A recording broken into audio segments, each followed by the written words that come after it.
everyone, today I'm going to show you how to make spicy Sri Lankan fish cutlets. Let's get started.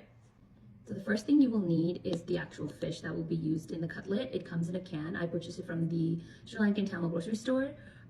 You could probably purchase it in most Asian stores as well. It's called Jack Mackerel fish.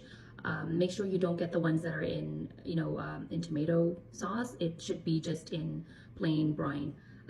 That's what works best. Water. It should say Jack Mackerel fish in water.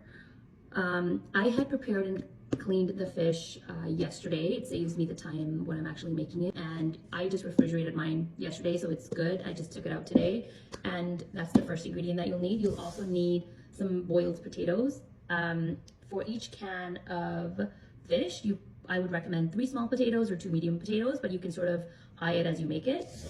You're gonna need some red onion and a handful of green chilies based on your spice tolerance. As you know, my house loves the spice, so I have a bunch of spices, a bunch of green chilies here. You'll also need some plain chili powder, as well as some Tamil or Sri Lankan curry powder, and salt and pepper to taste, and then obviously oil to fry. Let's go.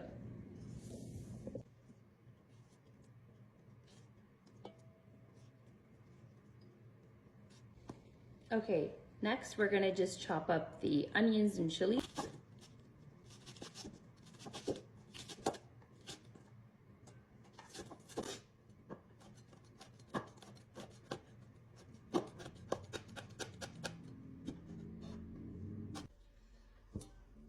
Next, we're gonna just mash these potatoes.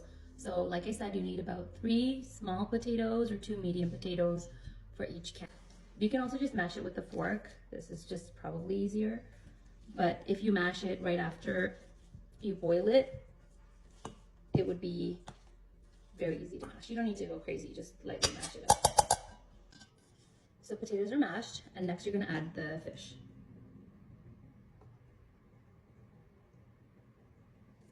You've added the fish, now we're gonna add the green chilies and the onion. Make sure you use red onions and make sure you chop them finely. 1 small onion should do. I'm just gonna kind of see, this is sort of a medium onion. Just kind of see how much I need. That's about good. And of course, Thai green chilies is what I use. I have some red chilies in here too. This is for my husband, so it is going to be spicy. Next, we're gonna add the curry powder. This is what gives it a really nice flavor. So again, add as much or little as you prefer. I also made some chili powder.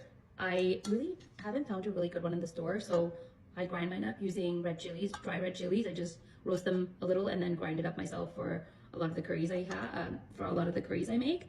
So I'm gonna add some of that as well for the heat. About 3 teaspoons. Next, we're gonna add the black pepper.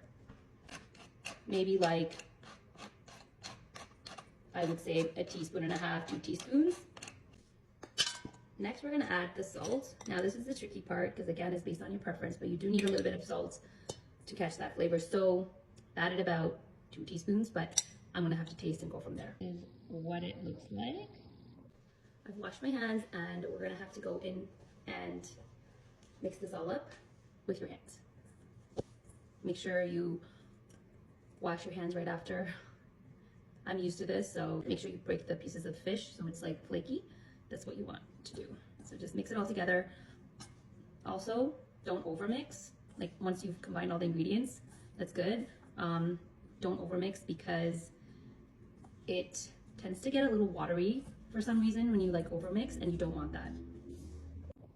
Guys, I know this looks mad spicy, but trust me, it is so good. Just gonna keep mixing this. I've mixed this up quite nicely and I've tasted it for salt. It's perfect. The next step is to roll these into balls.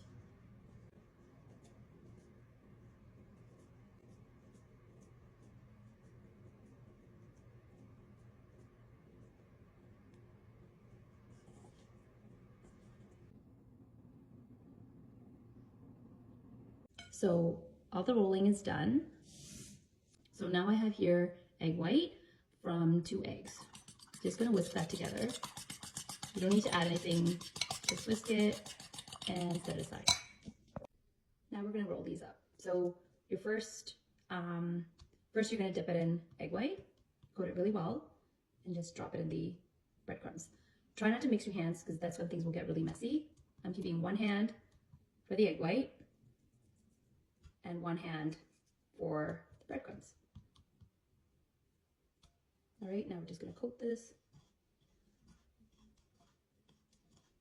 This is gonna take a little bit of time, and make sure you really get the breadcrumb right into the cutlets. Here you go, that's what you should have. Okay, we've rolled all of these up, and now we can go fry them. Let's fry these. So I'm just adding some canola oil to a pan. Okay, you're gonna wanna make sure the oil is hot, and you're gonna drop these in there, and then lower the heat down. You don't wanna burn them. So we just